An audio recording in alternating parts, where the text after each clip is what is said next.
right, welcome to the 121% podcast. We're so happy that you've joined us today. If this is your first time joining us, please do us a favor, hit that subscribe button, and it's just a very warm welcome to you. If you're coming back and watching or listening to us for a second, third, fourth, or fifth time, warm welcome back to you on the show. Today, I am joined by... Hey, I'm Gavin Hatcher. I'm the Chief Success Officer here at Century 21 OneBlue. And the OneBlue Real Estate School. And that. Yeah. And I'm Todd Leidy. I'm the Digital Marketing Manager here at OneBlue Real Estate School and the brokerage as well. Yep. Awesome. So today we have a pretty awesome topic, I think. The top 8 social media mistakes that real estate agents make. And we kind of put this list together. We see it every day with our own agents. We see it with other agents. And kind of like, let's talk about it so maybe we can help people from making some pretty bad mistakes out there. So let's talk about our first one up is not having a social media presence. At all. At all. Yep, and we've seen that a lot as well. I don't know about you, but when I'm looking at a new service provider or company, one of the first things I do is I hit Google to see what their reviews are. But then I also go to see if they're on Facebook, Instagram, and others. So if you're not there, I'm not doing business with you because it makes me go like, what's up? Yep, that's just the way of the world these days. Everyone does everything online. Yep. So you're going to shop around for houses online. You're going to check out the realtor that you've made contact with online. So, Tommy, what are some of the top high-level stuff? Why should a real estate agent want to have a social presence? First of all, like Gavin said, everything starts online now. So like Facebook, 2.9 billion users monthly. Did you say million or billion? Billion. That's Billion. a billion. With a B, yep. Billion. They're spending an average of 58 minutes a day just scanning on Facebook. So, I mean, your audience is out there. Instagram, 1 billion monthly users, spending about 53 minutes a day as well. So if you combine those platforms, that's 2 hours alone where people have the ability to see your brand. And the best part about it is it's all free. Yeah, it is. I mean, you can pay for advertising, right? But the organic stuff, which is the goal, we're not going to talk about anything from a paid perspective today. Yeah. That's a whole different ball game. That's another podcast. But just that organic reach that you can get with social media is incredible. Absolutely. Yeah, definitely. And it's industry related. You can get specific with hashtags and location and such things like that. And, involvement in groups as well helps get a brand out there in the right type of avenues you're trying to hit. So definitely. And also, I mean, there's a distinct difference in the demographic between the platforms. Facebook is going to skew a little bit older. Absolutely. But then Instagram might be a little bit younger, right? And then now we have TikTok. Which is like even younger. Exactly. I mean, you're getting into the teens, but also up into the late 20s to early 30s with TikTok, which is a great audience for first-time home buyers and first-time home sellers.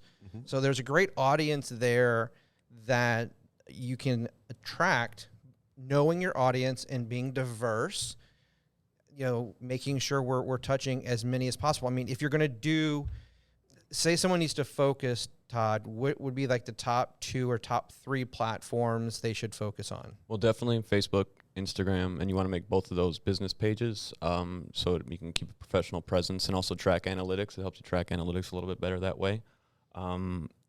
Incorporate LinkedIn as well because, like you had mentioned, Instagram skews a little bit younger, Facebook a little bit older than Instagram. LinkedIn's even a little bit older than that. So your market, there's still some fish out there you can capture with that. And LinkedIn's good for relocation, for businesses. Absolutely. So getting, a lot of that piece of the business. Absolutely. And it'll help with the brand credibility, with the Century 21, if you're a Century 21 agent, that whole. Or Remax or whichever, right? Yeah, absolutely. I mean, obviously, we are partial to our brand, but if you're with a major brand that's going to help you associate with that brand. Absolutely. If they wanted to add 1, 2, 3 more, would be kind of like, we'll round out that top 5 of platforms. Well, I guess, Twitter.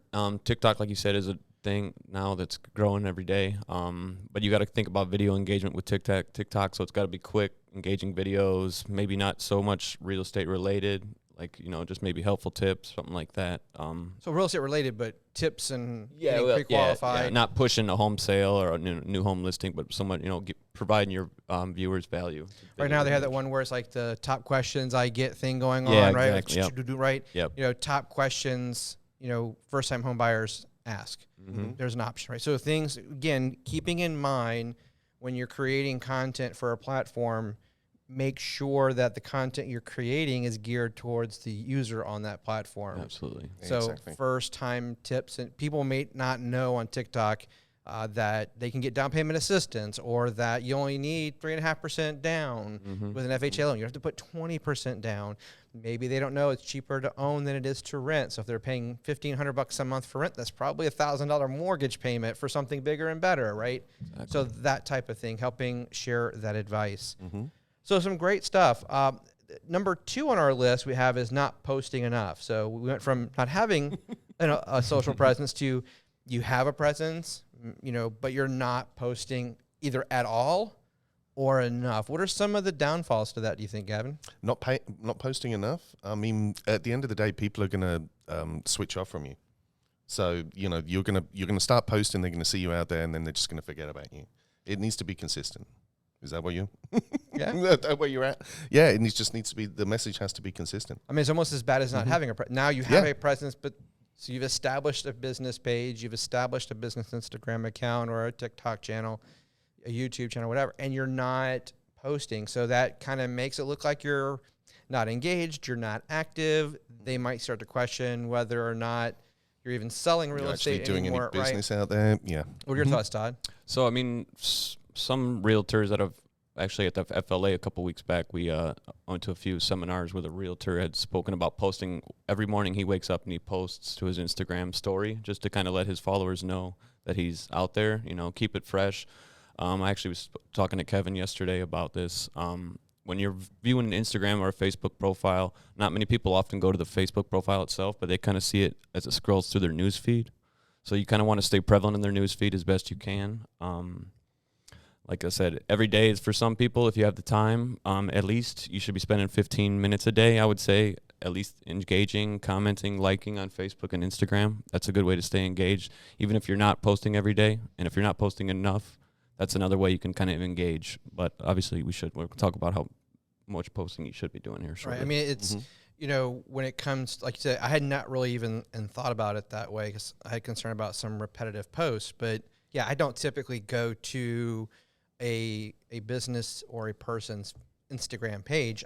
I see now, if I see something in my feed that interests me, I might go to learn more. If it's something that I'm not already following, so I haven't been there, right?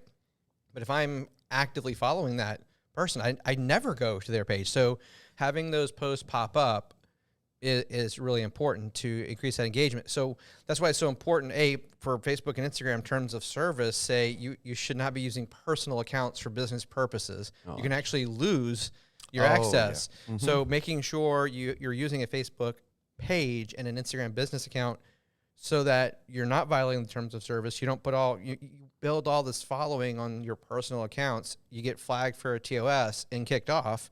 Now you've lost everything for something stupid.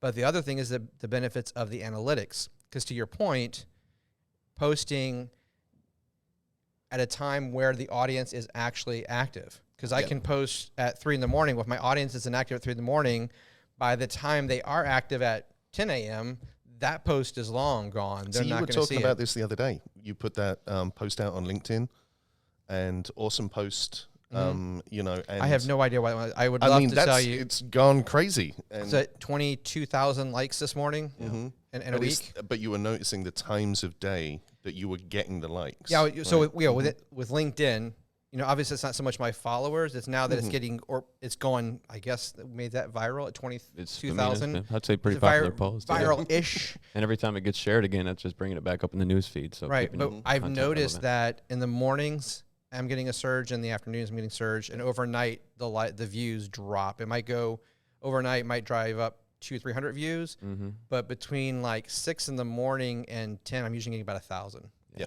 Like it's just, I can literally go, oh, look, I have 20,000. Pull down, refresh. Okay, I'm at 20,400. Wow, that was like 30 seconds. Gotcha. So also what we're saying, time of day for your posts. Yeah, so that's what I'm talking about. But looking at the analytics. Exactly. Because this one wouldn't be a good example as far as when to post, because this is a more viral post, so it's showing up in a lot of people's feeds, right? So they're seeing that. But when is your following on? That's When they're most active, that's when you want to post. That's why we use Sprout Absolutely. to post, because it actually monitors our audience and tells us, hey, the best time to post on a Tuesday is 12:52 for this week. Mm-hmm. And it changes every day and every week because it's monitoring the audience behavior so that we can hit it when they're active. And if you're not using Sprout, there are plenty of articles out there that tell you the best times to post on different platforms like Twitter, Instagram, Facebook. And that's working the law of averages. Absolutely. Your audience may be different, right? So that's why I love Sprout, because what I've noticed with we have total of about 15, 20,000 followers, people who like our social profiles, is that we're not the norm. Like we don't hit the averages of what people post on Facebook at this time. Well, according to the analytics, that's not the right time for us. But when you're just getting started, you got to work the law of averages until you have critical mass to be able to figure that out. Mm-hmm. So on the opposite end of not posting enough, we have then posting too much. And I can say there are plenty of people who I have unfollowed because I am so sick of every 5 minutes seeing a post. Like, come on, take a break. Don't you have a house to sell or something? Like, if you're doing that much posting, you're not actually out there working. Right. And so Twitter, each profile or each platform, you're going to have a different frequency that is recommended. Twitter's a lot more frequent than, a Facebook or LinkedIn. Mm-hmm. You post every hour on LinkedIn, you're going to piss off some people. And you're going to unfriend you or unlike you, whatever, right? So you got to be cognizant of that. Start smaller and work your way up. You want to make sure your engagement doesn't start to drop. So look at your engagement, then judge your own audience.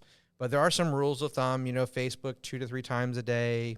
You look at Twitter, they say anywhere up to 10, 15 times a day. Wow. So it is Instagram once or twice a day. Yep.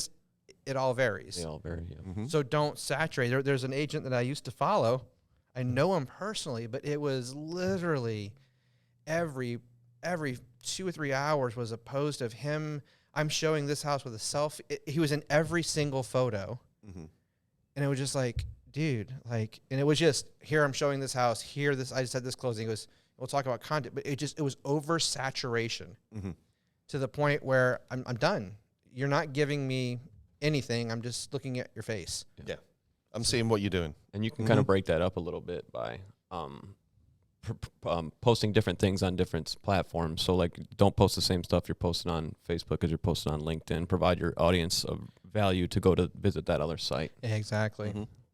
So our next topic, number 4, the things you should not do, the mistakes that real estate agents make with social media, is posting controversial content. And I use the word, I'm trying to find, controversial is probably not the right word 100%, but stuff that could be controversial. Yeah, potentially controversial. So politics, right? Because we all believe our views aren't controversial, but the people that disagree with us are controversial, right? So there's that. But don't share that. That's not a platform to discuss religious beliefs. Keep it to your business. Yeah. If you want to post those things on your personal page, I still don't recommend it. I still don't recommend that either, because people may find, they're going to find your personal page too, on top of your business page. But it's, unless your intention is to alienate people, then go ahead. Yeah. There are examples of really successful real estate agents that have been doing this a very long time that are very opinionated. We have one in Orlando, one of the top agents in Orlando. He's very, very vocal about his political views and such, and he alienates half the town. Yeah. But the other half of the town does business with him. So you better be damn good at saturating the half the people you are not pissing off if you're going to do that. And it's just not the right place. It doesn't matter what their political views are, religious views are, or anything else. Money is green. Yeah. And that's not what this is about. Nope. Well, we work with anybody. Why cut out half your business? That's crazy. And then also as real estate agents, depending on where you're going with some of this stuff, it could get you in trouble with the Department of Justice, Housing, Urban Development, for housing violations. So I don't care what you do. I don't care what your religious beliefs are. I don't care what your political beliefs are. I'm here to help you buy a house, sell a house, You know, that should be your focus. But we had to have a conversation with an agent the other day who posted a very controversial post. Which is fine. I mean, we had I not on the business page. Not on the business page. Has our brokerage name on it, right? What I mean by that is everyone's entitled to their beliefs. Everyone's entitled to their and that's fine. And not judging or anything like that.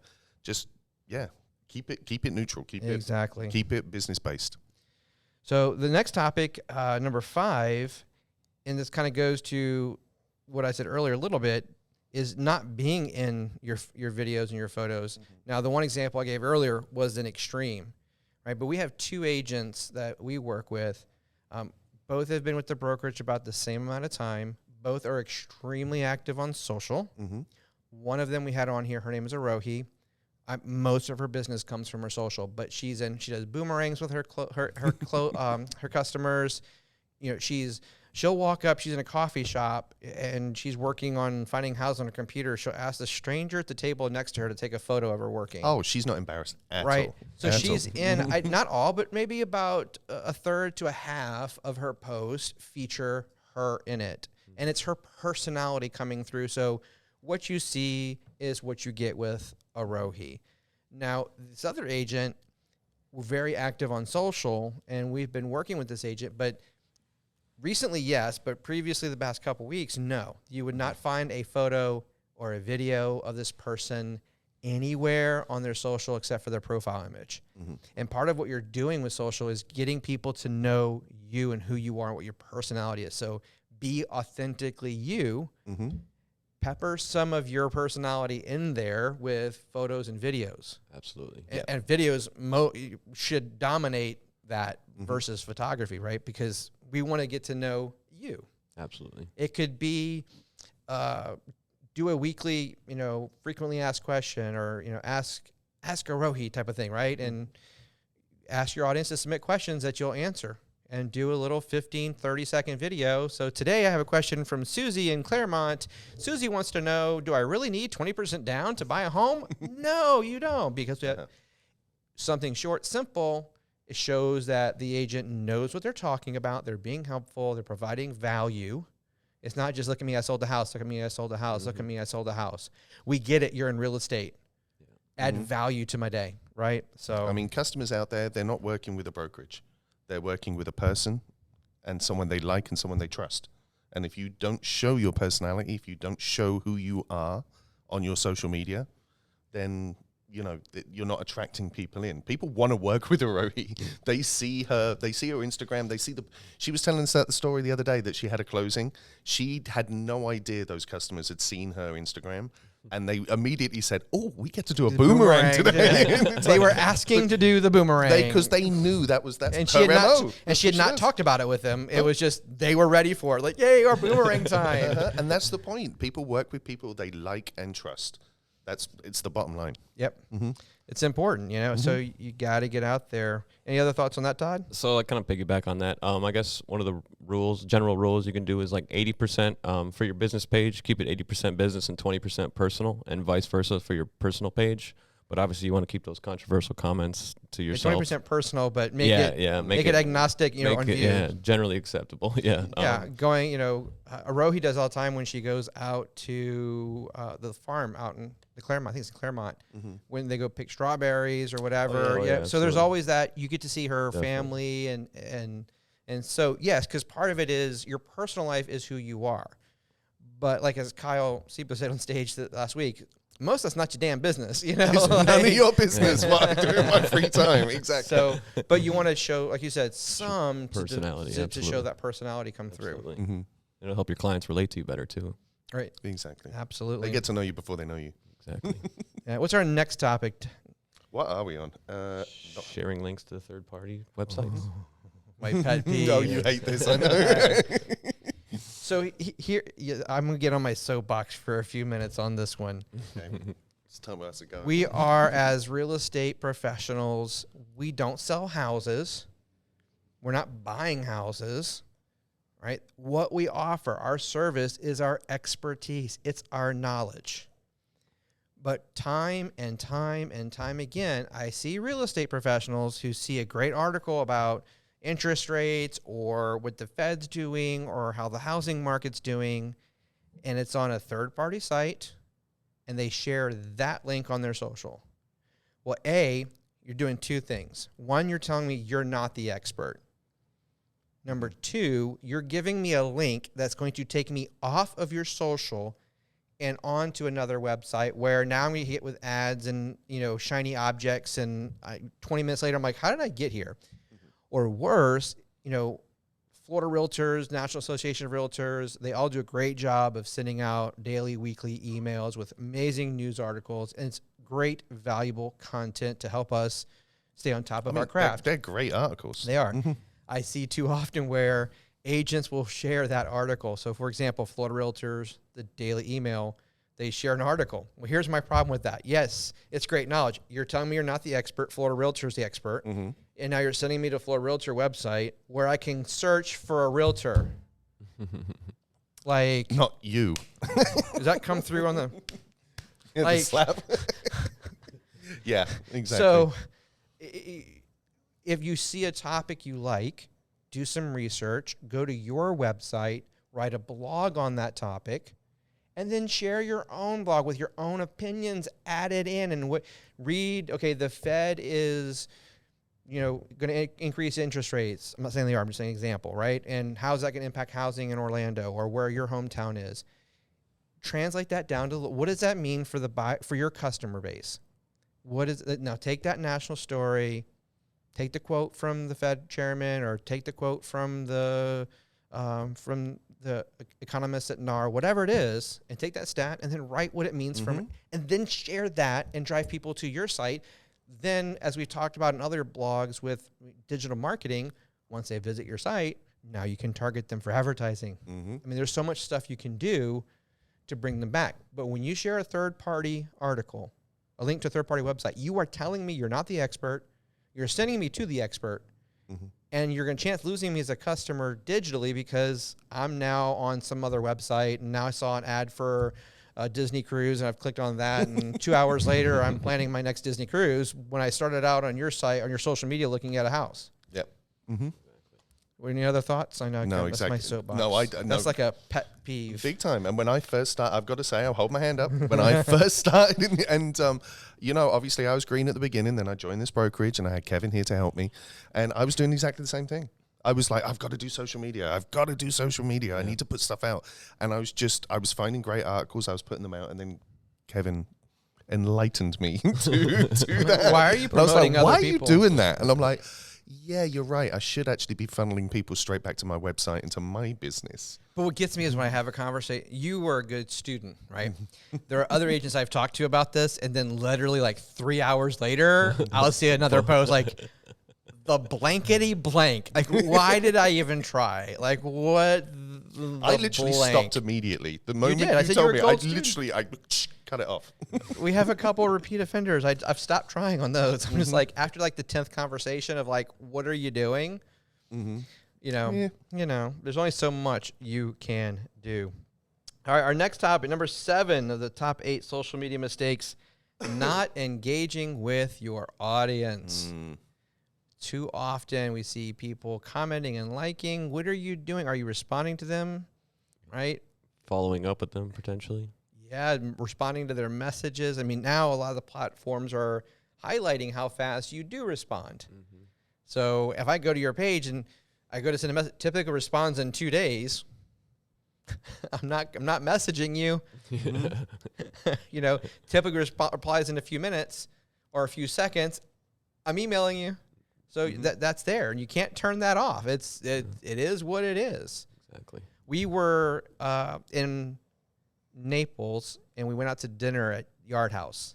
And I took a big group photo, and I shared it on Instagram, tagged Yard House in it.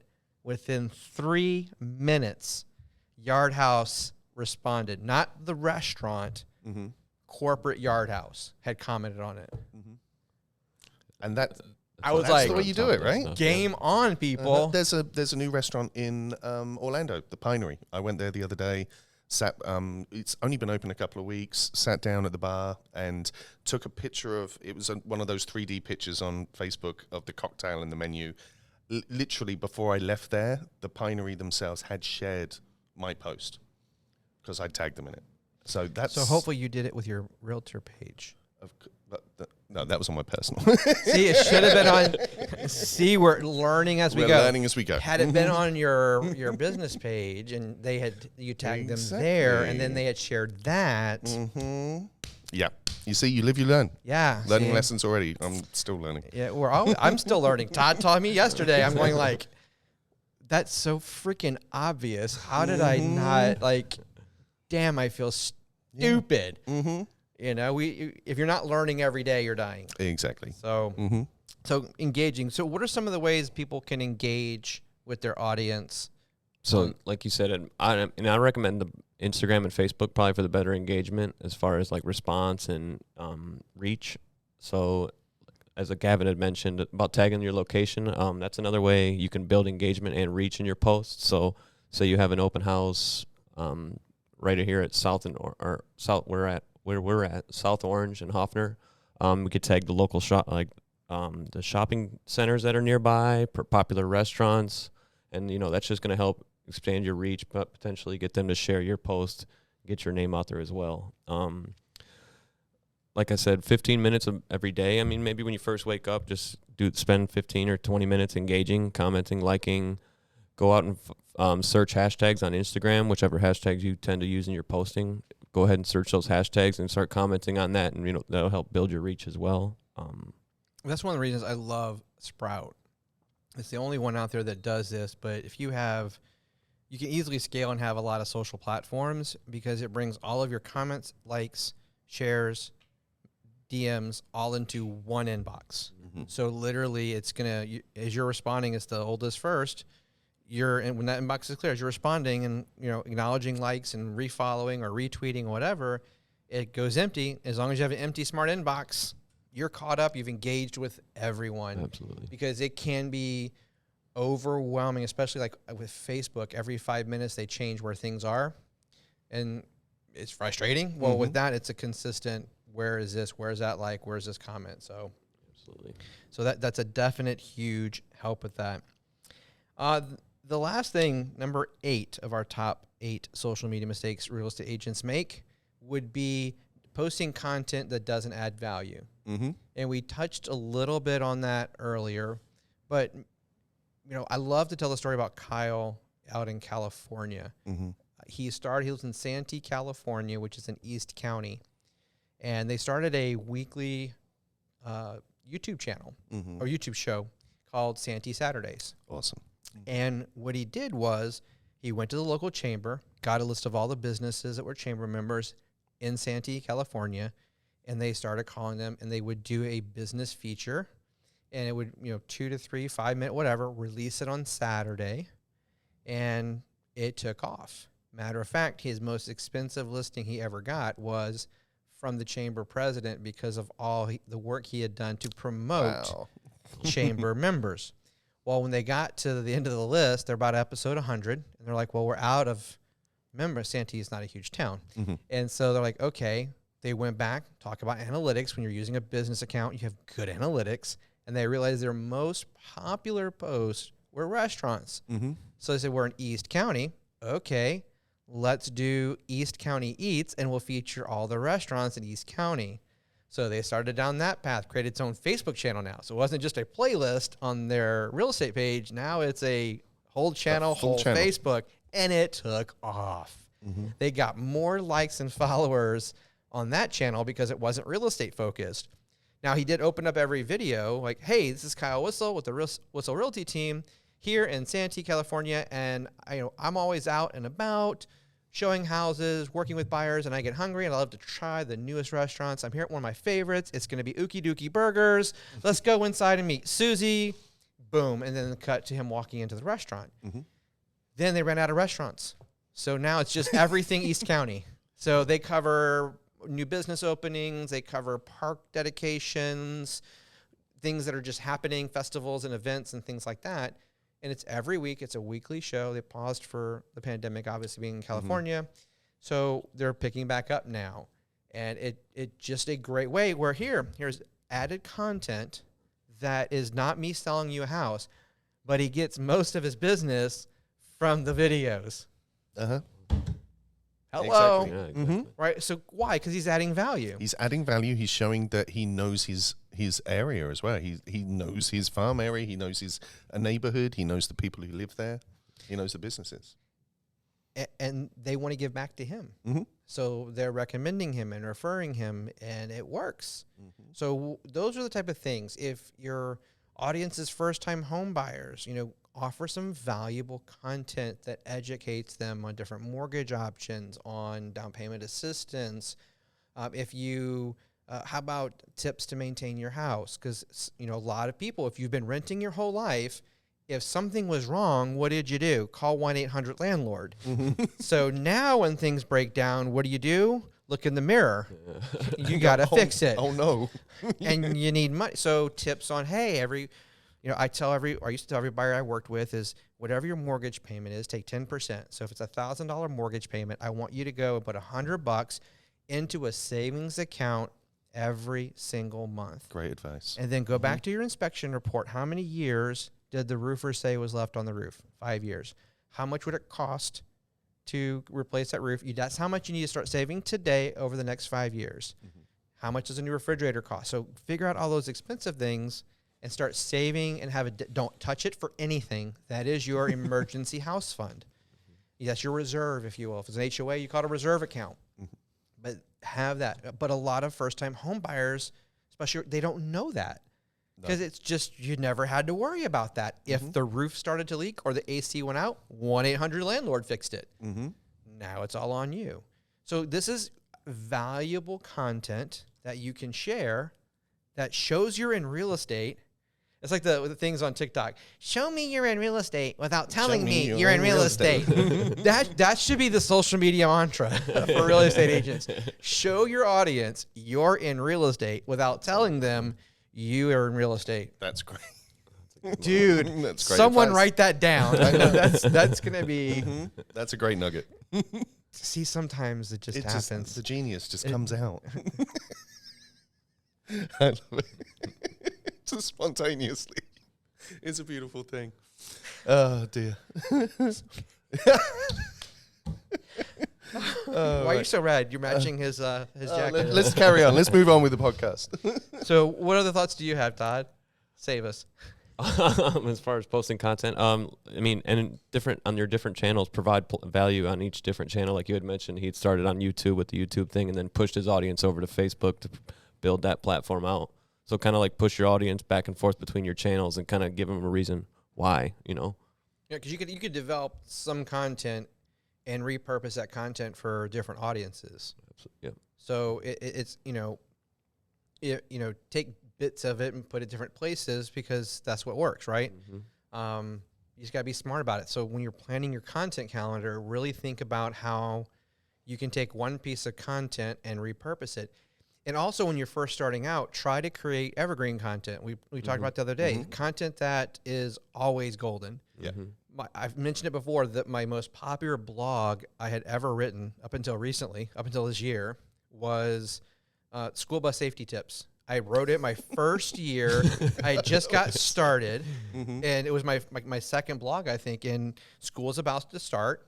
So it was like, okay, if you have a divided median and the little stop signs are out and you're on the other side, you can keep going. But if there's no raised divider, if it's just a center lane, then no, you have to stop no matter how many lanes of traffic there are.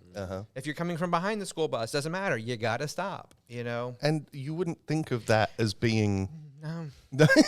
You wouldn't think that I was desperate for a blog and I couldn't think of anything. I watched a news story. I'm like, oh, that's a good idea. I went to the Florida Department of Motor Safety. They had some cool graphic references that I pulled down, and I shared it on social, and people started sharing it like crazy. Wow. My other one on our school site is what is a bedroom. I published that earlier today. It's the #1 page on our website right now. I'm like, it's getting more traffic than the homepage because everybody has an opinion on what is technically a bedroom. But the Florida building code is pretty specific as to what a bedroom is. And yes, a closet is included. There you go. So we talk about that, and we actually quote from the building code with a link back. But that one is killing it. Would have never thought. Examples of value that you wouldn't And it's You never know. And it's evergreen content. Mm-hmm. It's evergreen content. Create a blog page with 4th of July fireworks locations in your hometown. There you go. And then every year, update it. But don't change the blog URL. Mm-hmm. Just update it. And then about the beginning of the year, go change the title from 2021 4th of July locations to 2022. Mm-hmm. And then where you have the big ones like coming soon, start updating, but keep we have Red Hot and Boom here. Mm-hmm. We generally already know when Red Hot and Boom is going to be. So put that on there. As soon as you get these dates, start putting them on there. You know that Walt Disney World's going to be launching fireworks at Magic Kingdom July 3rd and July 4th. Uh-huh. You might not know the time yet, so put time to be determined, right? You know for New Year's Eve, where can they catch New Year's Eve fireworks? Lake Eola, you know it's going to happen. We might not know the time, but fireworks at the fountain every year. See, it doesn't have to be real estate based. It's just local knowledge based. Yep, you know. because people are searching for that. And then when they get on your site, even if they're not there to shop and buy a house, because they've been on your site 2 months, 3 months from now, when they Google something real estate, your site will come up higher in the rankings, and it'll let them know, hey, you visited the site before, increasing the chance that you get an organic click. Uh-huh. So it's all about that long game, and really think about that. And then I will say, then there's that topical, non-evergreen content, but that's where you got to be quick on your feet, right? Absolutely. And then you have to aggressively share it. So if you write a blog about, we just had the Champlain Tower collapse. So if you write a blog about tips for buyers purchasing in a condo, that's going to get some quick traction. Share it quickly so that you can gain some traction and you're providing value in a moment where a lot of people are asking questions that they've never asked before. Yep. Most people are like, I'm buying a condo because I don't want to have to worry about maintenance. Well, as an owner of the association, you do have to worry about, is your board doing the maintenance? Is there enough money in the reserves to maintain the property? There you go. Right? Because you might get slapped with a special assessment. So have you looked at the reserve study? Right? Those are things that we can help with that are real estate related, that are topical. And I think you're going to see for the next year or so, that topic is going to be prevalent. Definitely. Sure. Mm-hmm. So just some good advice. Any other closing thoughts, Todd? I think we basically covered everything I want to, or everything I want. Yeah. What about you, Gavin? I think we've covered everything. No, yeah. I mean, I think there's some good nuggets in there. Definitely, social media, very important part of your business. Very, very important part of your business. So if you're not doing it, start doing it. If you are doing it and you're doing too much, pull it back a bit. There you go. It's a balance, right? It's a balance. And it's don't not do it because you're scared. And we hear that from a lot of newer agents, that they're hesitant to pull the trigger. Get out there, start with one platform. I would recommend Facebook, Instagram, because you can post to both if you need to. Mm-hmm. Learn that, and then add the next one. And then once you learn that, then add the next one. Don't go like, hey, I've got 10 profiles now, and I don't know what the hell to do. Don't bite off more than you can chew. Just start simple. So, all right. Well, that's our podcast for today. I hope you found these top 8 social media mistakes that real estate agents make helpful. Hopefully we can avoid you doing them yourself. If you have any things that you would recommend be on our list, you could put them in the comments below if you're on YouTube, or send us an email if you want. We'll be happy to maybe explore them on another episode. Maybe have an expanded edition if soon. there's any other topics you want us to cover as well. That's true, yeah. Go to 121podcast.com and let us know. We'd love to hear your feedback. If you enjoyed today's show, please leave us a review on your podcast app, or if you're on YouTube, hit that like button. Don't forget to hit subscribe so that you can know when we release new videos. And like we've said before, only the people that are relentless, those 121%ers, actually push the like button. So if you're just average, you probably won't. But it's the ones that go above and beyond that hit that like button. We appreciate it. So thank you so much for listening. Thank you so much for watching. Go out there, defy mediocrity, deliver those extraordinary experiences, and whatever you do every day, just give it 121%. Thanks for watching.